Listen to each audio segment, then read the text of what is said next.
오늘 우리가 함께 볼 말씀은 사도행전 19장 1절에서 10절로 말씀입니다. 한 절 한 절 교독하고 마지막 10절은 합독하겠습니다.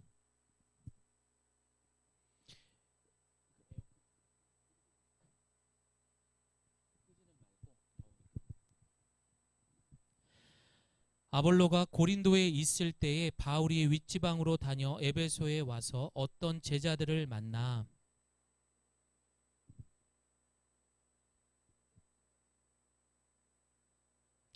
바울이 이르되 그러면 너희가 무슨 세례를 받았느냐 대답하되 요한의 세례니라.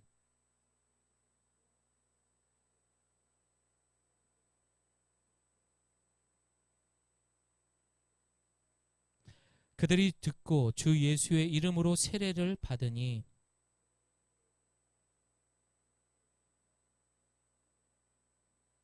모두 12사람쯤 되니라.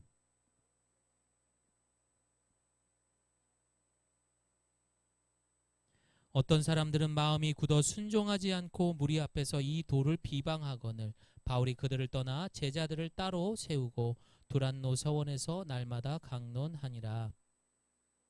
이같이 하니 아시아에 사는 자는 유대인이나 헬라인이나 다 주의 말씀을 듣더라. 아멘.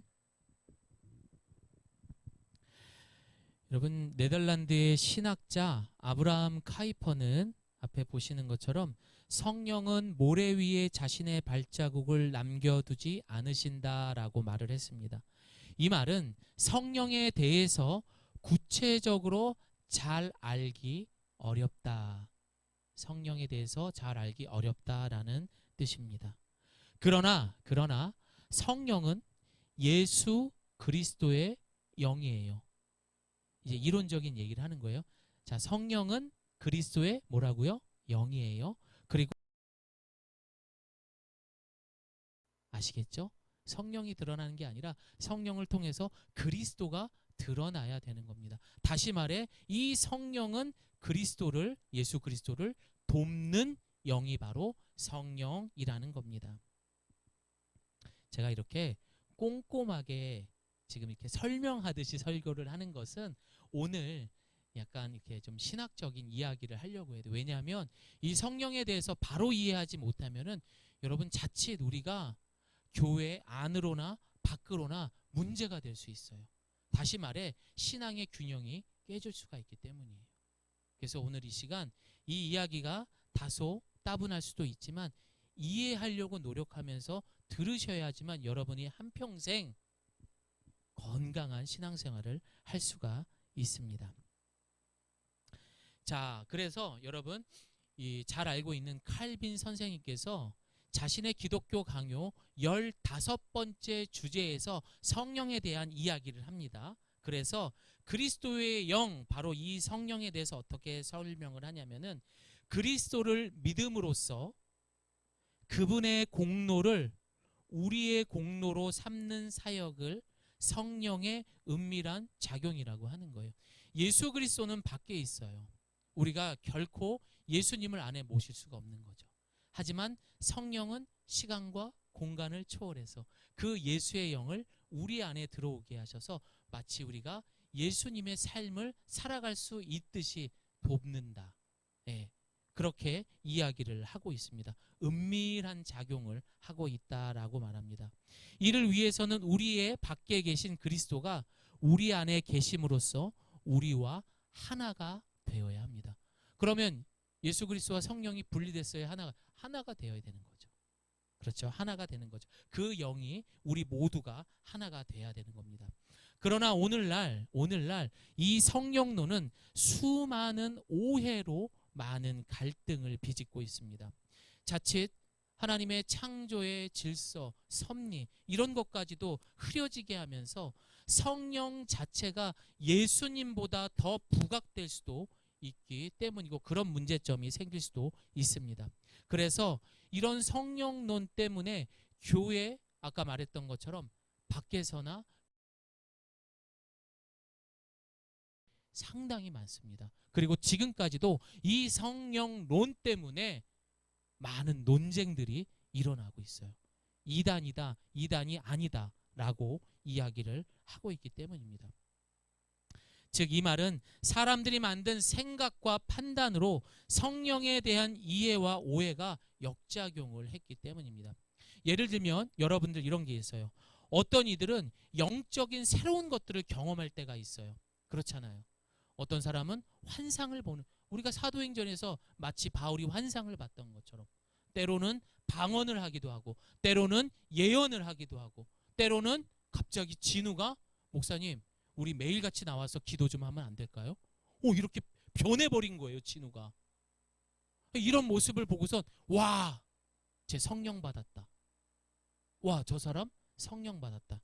이런 식으로 이야기를 할 수 있다라는 겁니다. 자, 이것이 정말 맞는지 아니면 잘못된 이야기인지는요, 오늘 본문에 이제 통해서 함께 알아보도록 하겠습니다.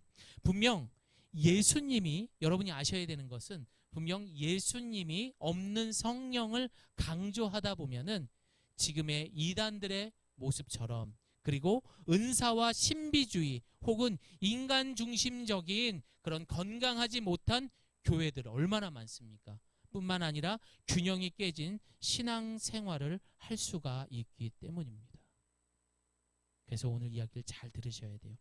미국 교회사가 자랑하는 설교자이자 신학자인 조나단 에드워드, 이 사람이 성령의 역사에 대한 확실하고 뚜렷한 성경적 증거들을 이제 요한일서 4장을 근거로 해서 5가지를 이야기했어요. 성령이란 이렇다라고 하면서 여러분을 같이 함께 하나하나 읽어보도록 하겠습니다. 첫째 하면 여러분들이 읽어보는 거예요. 첫째, 성령은 예수님을, 자 여기 계신 분들 다 큰 소리로 읽어야 돼요. 시작. 성령은 예수님을 주 그리스도 하나님의 아들이라고 하고 높이게 한다. 둘째, 성령은 세상을 미워하도록 하며 죄에 대한 각성과 회개를 주신다. 셋째, 성령은 성경을 존중하고 성경을 사랑하도록. 넷째, 성령은 진리의 영으로서 진리를 드러내고 진리를 깨닫게 한다. 다섯째, 성령은 하나님과 사람을 사랑하게 해주며 사랑은 성령의 역사를 분별할 수 있게 하는. 그렇죠. 이 5가지가 성령에 대한 건강한 이제 정의를 내려주게 된 것입니다. 특히 신앙생활의 절대 진리이며 기준이 되는 이 성경의 계시를 무시하고 직접적인 계시, 뭐 성령 받으십시오, 불 이렇게 뭐 광신주의자들, 이런 사람들에 대해서 더욱더 강조해서 이야기를 했다고 합니다. 그만큼 성령을 바로 이해해야만 건강한 신앙생활을 할 수가 있어요. 다시 말해 하나님은 사람들의 말로 민주적인 방법으로 우리를 통치하시는 것이 아니에요. 예. 우리 연주 청년이 이렇게 얘기했으니까 그래 연주야, 네 말처럼 할게. 너의 말을 존중해 줄게. 하나님은 이렇게 정치를 하지 통치하신다라는 게 아니에요. 그분만이 갖고 있는 섭리, 그분만의 통치, 이 모든 것들을 성령과 함께 왕정 정치를 하시는 거예요. 하나님이 정치를 하시는 거죠. 직접 성령께서 움직이게 하신다라는 거예요. 그래서 나의 지금의 우리의 상황에 가장 알맞게 그리고 가장 선한 것으로 인도해 주시는 보혜사 예수 그리스도와 함께 보내주신 예수의 영이 바로 성령이라는 것, 이것을 꼭 기억하면서 오늘 본문 함께 잘 보도록 합니다. 지난주 이제 고린도에 갔어요. 누가 갔어요? 알렉산드리아 출신 엘리트 누구였죠? 아볼로죠. 아볼로 피자도 있죠? 아닌가요? 네, 아볼로 피자도 있습니다. 예, 아볼로죠. 이제 그 아볼로의 이야기에서 이제 바울의 이야기로 넘어오게 됩니다. 이제 수리아 안디옥에서 3차 전도 여행이 출발이 되었습니다. 그리고 갈라디아와 부르스기아 땅을 밟아서 오늘 어디에 도착했다? 에베소에 도착을 했다라고 얘기합니다. 자, 여러분들 에베소 우리가 전에도 한번 생각나죠? 이 사도 바울이 갑자기 서원 기도했던 것들이 다 이제 되었기 때문에 머리를 삭발했던 곳, 생각나시나요? 겐그리아.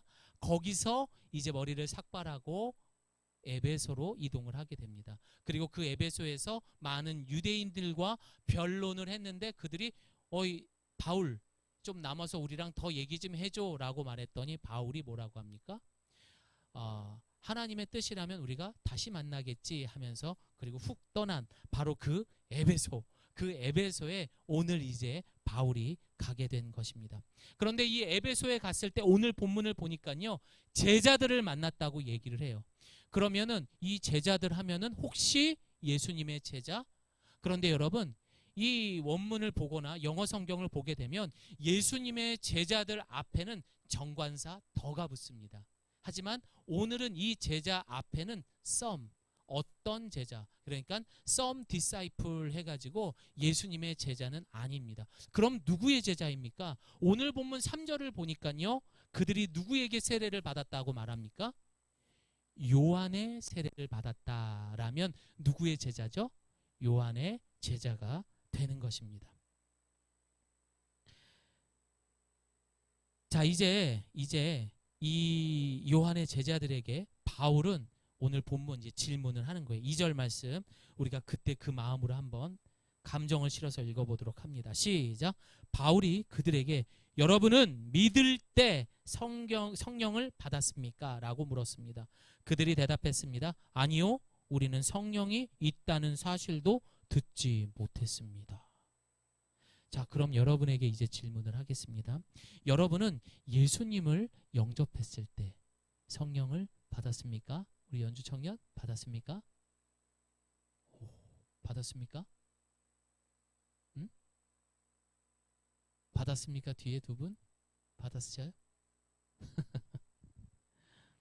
예, 대부분 여러분뿐만이 아니라 다른 분들에게도 질문을 하게 되면은 삐죽삐죽 고개를 가우뚱하면서 내가 성령을 받았나 아직 못 받았나 이렇게 헷갈려하는 분들이 상당히 많습니다. 근데 여러분뿐만이 아니에요. 이게 대한민국의 전체적인 분위기입니다. 사실 이 내용을 통해서 아까도 말씀을 드렸지만 이 성령론을 통해서 교회의 안과 밖에서 많은 논쟁들이 지금 일어나고 있습니다. 심지어 이 성령론 때문에 교단이 나누어지기도 합니다. 우리가 잘 알고 있는 오순절 교단인 순복음, 이 순복음에서는 이 순복음과 그리고 이 개혁주의인 장로교하고 약간의 차이가 있습니다. 어떤 말로요? 오늘 본문에서 저를 따라합니다. 여러분은 믿을 때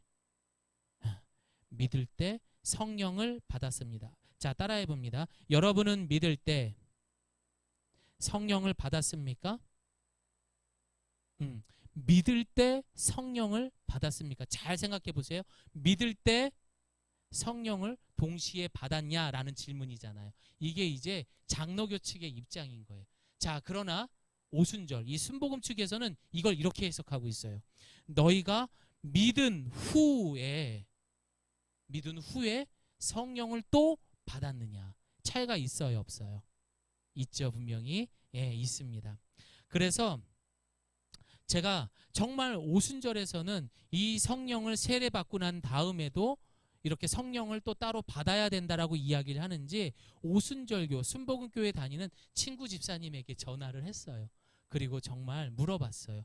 정말 집사님네는 이렇게 해서 뭔가 삶이 달라지고 방언도 하고 이렇게 했을 때 성령 받았다라고 이야기합니까? 라고 했더니 맞다. 우리는 그렇게 말한다. 라고 이야기를 하는 것이었습니다. 사실 이 순복음 쪽에서만 이렇게 이야기하는 것이 아니라 장로교, 감리교, 침례교 할 것 없이 많은 그런 교단에서도 사실상 뭔가 내가 방언을 한다든지 뭔가 내가 삶의 변화가 있었을 때 세례를 받았음에도 불구하고 성령 받았다라고 이야기하는 분들이 상당히 많다라는 것입니다. 그런데 여러분 여기 보세요. 오늘 이 성경에서 본문에서 보게 되면은 세례를 받을 때 성령을 받았다. 여러분 이것을 믿다와 지금 받았다잖아요. 이 시제가 원문을 보게 되면은 어떤 줄 아세요? 시제가 같아요. 따로 받는 게 아니라 이 헬라어 원문을 보게 되면 같이 받았다라고 이야기를 하고 있는 거예요. 다시 말해 믿는 후에 받는 것이 아니라 받을 때 이미 우리는 성령도 받은 줄을 믿습니다. 아멘 하셔야 돼요.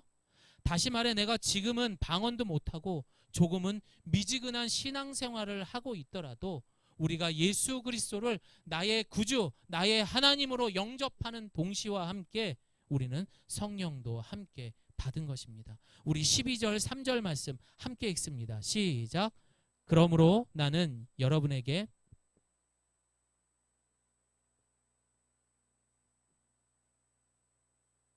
또 성령으로 말미암지 않고는 예수는 주시이다. 여기서 이야기하잖아요. 세례를 받을 때도 여러분 그 질문을 받잖아요.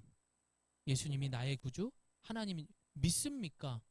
그 동시에 그렇게 했을 때 우리는 예수님이 주입니다라고 고백할 수 있는 거예요. 이 고백은 성령이 함께 해야지만 할 수 있는 겁니다. 기독교 강요에서 칼빈은 성령을 이렇게 이야기합니다. 따라합니다. 연합의 띠. 연합의 띠로 말하고 있습니다. 즉 그리스도와 연합이 영적인 생활로 나아가기 위한 필연적인 조건이라고 보고 있는 겁니다. 즉 교회의 머리 되시는 분이 분명 예수 그리스도입니다. 여러분 맞지요? 그리고 그럼 그분에 따라 생각하고 행동하고 이 모든 것에 연합의 띠가 되시는 성령님은 예수님을 믿을 때 함께 성령도 함께 받는 것입니다. 목사님 이게 뭐 그렇게 중요합니까? 그냥 열심히 신앙생활하면 되죠 라고 말할 수 있지만 여러분 우리가 지금까지의 교회 생활, 특히 교회의 문화를 한번 보시기를 바랍니다. 사실 교회 안에는요 기도회만 되면은 아실 거예요. 반주자분들은 박수 치면서 소리 엄청 보셨어요 안 보셨어요? 그럼 그분들 보면은 성령이 받고 성령 충만함으로 보여요 안 보여요? 보이죠. 그러나 받고 얘기해서 조용히 가만히 기도하고 있는 사람 보면은 왠지 믿음이 약해 보이고 성령 충만함이 없는 것처럼 보여요 안 보여요? 보인단 말이에요. 이해가 되지 않으면 교회 안에서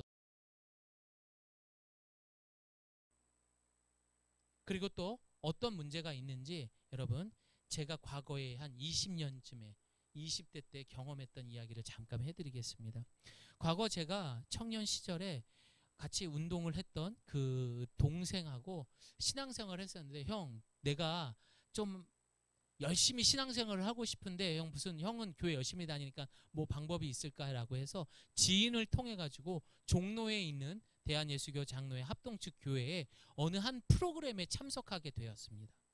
그런데 그곳에 가서 오리엔테이션이 끝나고 난 다음에 이제 이틀째 되는 날 여기서 이제 이야기를 하는 거예요. 자, 우리는 이 시간부터 성령을 받도록 하겠습니다라고 얘기를 하는 거예요. 이게 뭐지? 사실 저도 그때는 뭐 성령에 대한 이해는 없었지만 그리고 나서 방언 기도를 하라고 하는 거예요. 그냥 기도를 할 수 있어도 하나님 앞에 방언을 달라고 기도하면서 방언으로만 기도하라는 거예요. 저도 방언 기도를 일찍이 받았었어요. 하지만 억지로 막 하라고 하니까 약간 거부 반응이 있더라고요. 그런데 문제는 같이 갔던 그 동생의 같이 옆에 붙어줬던 그 보조하는 한 형제가 그 친구 귀에다 대고 방언을 하기 시작을 한 거예요. 따라하라고. 샤샤샤 막 이렇게 귀에 대고. 어떨 것 같아요? 너무 막 부담이 됐던 거죠. 결국 그 친구는 그 자리에서 도망갔습니다. 그리고 나서 전화가 왔어요. 형 이건 아닌 것 같아. 저도 이건 아닌 것 같았어요. 그리고 저도 계속 연락이 왔는데 전화를 받지 않고 그렇게 있었던 그런 기억들이 있었습니다.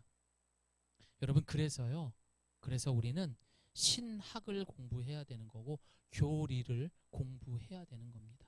그리고 건강한 교회에 출석을 해야 되는 겁니다.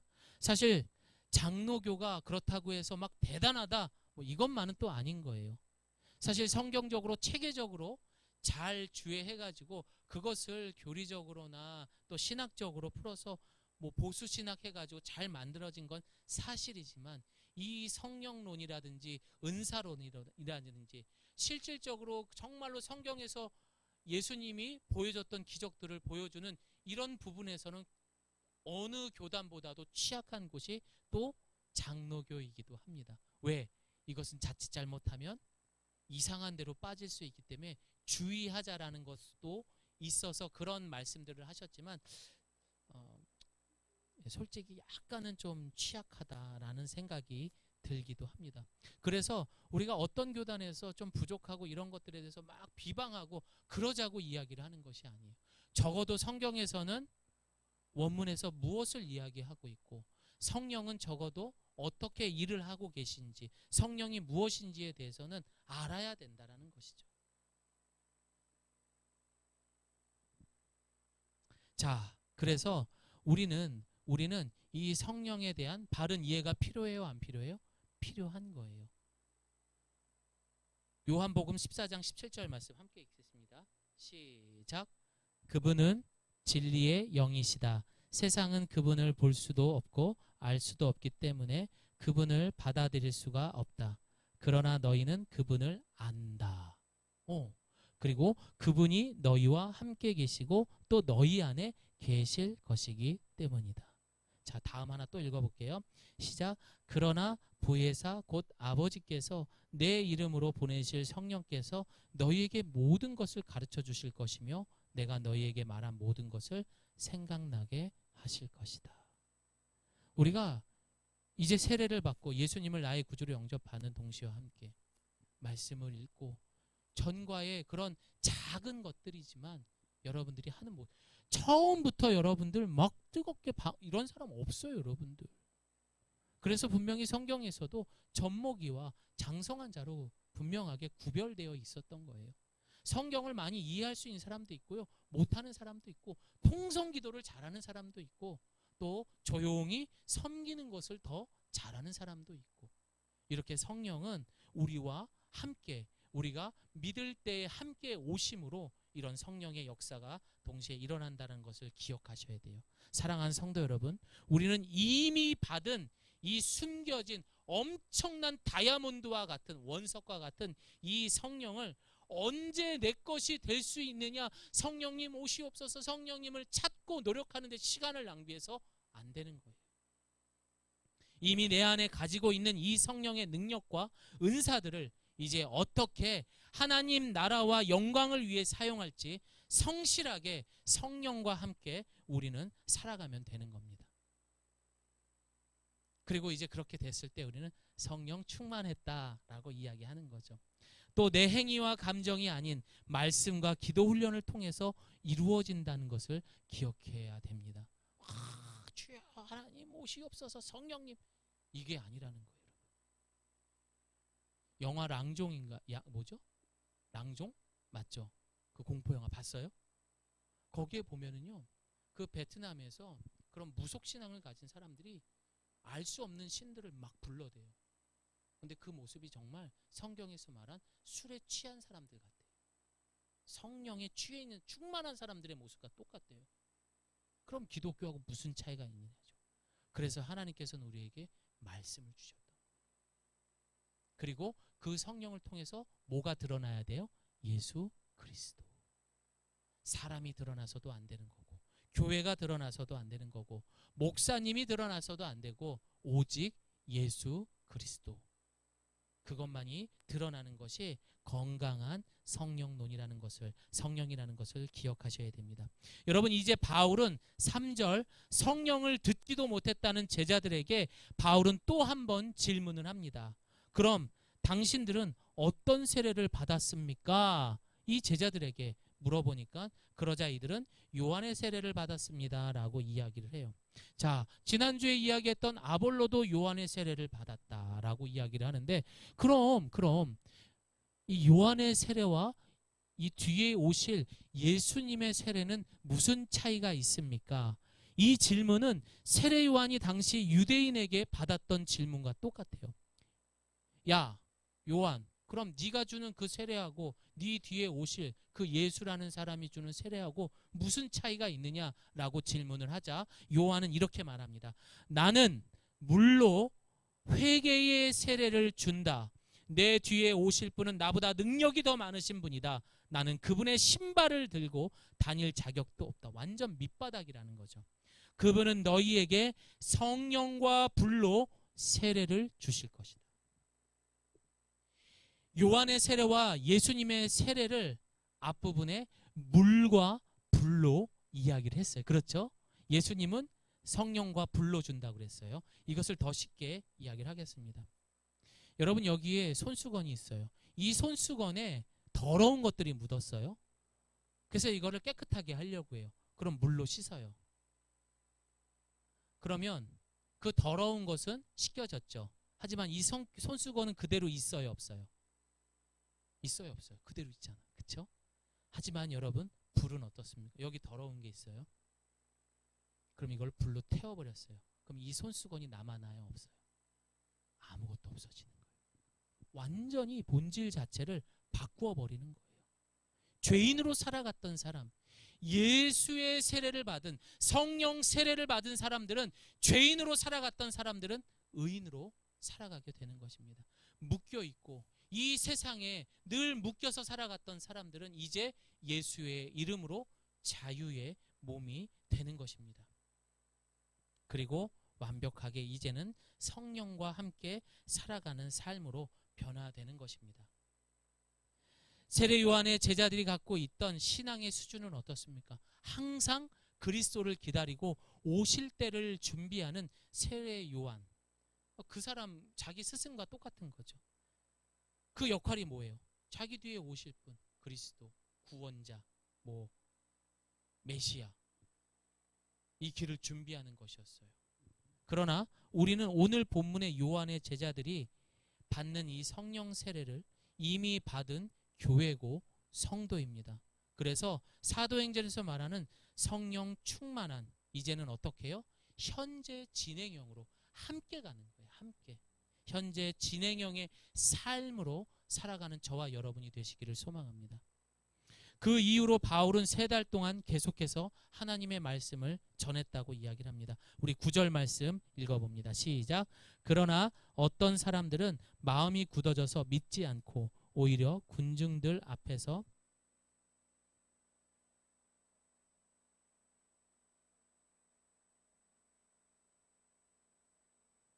성령님이 세상에 오신 목적은 무엇입니까? 말했잖아요. 그리스도를 돕는 영, 그리스도를 드러내는 거라고 얘기했잖아요. 그래서 이 성령은 사도행전 상당히 제일 중요합니다. 그러면 성령이 오신 목적은 뭡니까? 사도행전 1장 8절의 말씀처럼 너희가 성령을 받고 유대와 사마리아 땅끝까지 증인으로 살아갈 수 있게 우리를 돕는 거죠. 그런데 그 증인의 삶을 살기 위해서 이 시대의 많은 교회들은 지금 노력하고 있어요. 야야야 성경 공부하자. 야야야 제자 양육하자. 성경만이 살아남을 수 있어. 성경만 공부합니다. 그런데 그 안에 복음이 없어요. 그 안에 예수 그리스도가 드러나지 않는 거예요. 그러면 그 성경 공부 문제 있는 겁니다. 그 교회 건강하지 않은 겁니다. 제자 양육 몇 개씩 하더라도 그렇게 해도 예수님이 드러나지 않는다면 소용없는 겁니다. 그래서 머리로만 성경 공부 가능해요? 가능하지 않아요? 가능해요. 끄덕끄덕 하면서. 예배 시간에도 머리로만 예배 드릴 수 있어요. 그리고 머리로도 그리스도인인 척하면서 살아갈 수 있습니다. 그러나 머리로만 세상을 변화시킬 수도 있어요. 하지만 구원은 안 돼요. 구원은 안 돼요. 모든 것들이 머리로 하는 척하고 변화도 만들고 하지만 구원은 안 돼요. 그것은 오직 예수 그리스도 그리고 그를 돕는 성령을 통해서만 가능한 것입니다. 이제 말씀을 마무리합니다.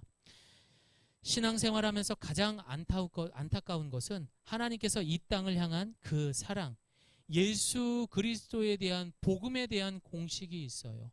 그대로만 대입하면 되는 거예요. 그 공식대로만 살아가면 우리는 누리는 삶을 살아갈 수가 있습니다. 그런데 이 삶을 누리지 못하고 살아간 사람들이 생각보다 많습니다. 늘 한계가 있는 내 생각, 내 판단에 의존해서 사실상 우리 안에 성령님이 계신 줄도 모른 채 우리는 그냥 세례받은 사람이다라고 하며 착각하고 머리로만 살아가고 있는 거예요. 꼭 내가 뜨겁게 기도해야만, 막 박수치며 찬양해야지만, 그게 잘하는 거라고 기준이 돼버린 거죠. 만약에 여러분들이 정말 비싼 배기량이 엄청 높은 그런 슈퍼카를 갖고 있어요. 그런데 그걸 여러분들이 타지도 않고 그냥 모셔만 두고 있다고 생각해봐요. 그러면 여러분 경차보다도 못한 거예요. 여러분 이게 성령이라는 거예요. 이 성령은 우리가 예수님을 나의 구주, 나의 하나님으로 영접했을 때 이렇게 슈퍼카 이상으로 받은 엄청난 능력과 그렇게 우리와 함께하는 영이라는 것을 꼭 기억하기를 바랍니다. 이번 한 주간 내 안에 잠자고 있던 그 성령님을 깨우십시오. 그리고 그 성령님을 우리의 구원자 예수 그리스도가 누구인지 세상에 전하며 예수 그리스도의 향기를 전할 수 있는 우리 예가교회 성도님들이 되시기를 예수님의 이름으로 축원드립니다.